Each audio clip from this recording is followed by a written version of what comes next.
ఉంటాము. అయితే నేను చిన్న బాబు ఇక్కడ ఏదో ఫ్రూట్ జ్యూస్ లా కనిపించి ఫ్రూట్ జ్యూస్ కోసం వెళ్ళామండి. ఇక్కడైతే బేకరీ వాళ్ళు నా ఛానల్ చూసారంట, ఇట్స్ మీ నాగా ఛానల్. చాలా బాగున్నాయి మేడం, వీడియోస్ అయితే చాలా బాగా చెప్తున్నారు, బోర్ కొట్టించకుండా చెప్తున్నారు అని చెప్పారు.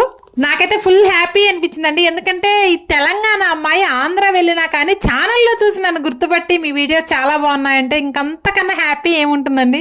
ఇక్కడైతే బేకరీ కూడా చాలా బాగుందండి. నేను వీడియోస్ తీసుకుంటుంటే మా బేకరీని కూడా వీడియోకి వాయిస్ ఇవ్వండి మేడం అని చెప్పారు. నేను తర్వాత ఆ వీడియోని సపరేట్ గా పోస్ట్ చేస్తాను. ఇక్కడైతే ప్రతి ఐటెం కూడా చాలా క్వాలిటీగా ఉంది. ఇక్కడ బస్ స్టాండ్ కి దగ్గరలోనేనండి, చాలా బాగుంది. నందిగాంలో FB బేకరీ అండి, ఫేమస్ బేకరీ. మాకైతే ఇక్కడ ఫ్రూట్ జ్యూస్ ఇచ్చారు, పైనాపిల్ జ్యూస్, చాలా టేస్ట్ గా అనిపించింది. ఇంకా నాకు బేకరీ వాళ్ళు ఇచ్చిన నెక్స్ట్ సర్ప్రైజ్ ఏంటంటే 20K కేక్ ఒకటి ఇచ్చారండి. భలే థ్రిల్ గా అనిపించింది. ఎందుకంటే నేను ఇప్పుడు 17,000 సబ్స్క్రైబర్స్ తో ఉన్నాను.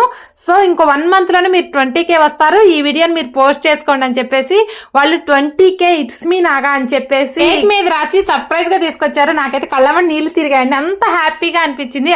అదండి ఈ బ్లూ కవర్ లో ఉన్నటువంటి కేక్ వెనకాల ఫ్లాష్ బ్యాక్. మొత్తానికైతే అమ్మ వాళ్ళకి చేరాము. ఇక్కడ నాకు వెళ్ళగానే నాకు అక్కడ ఉన్నటువంటి గ్రీనరీ అంటే చాలా ఇష్టం అండి. ముందైతే అక్కడ చెట్ల దగ్గరకే వెళ్ళాను. ఇక్కడ మందార కొమ్మలు, చామంతి చెట్లు,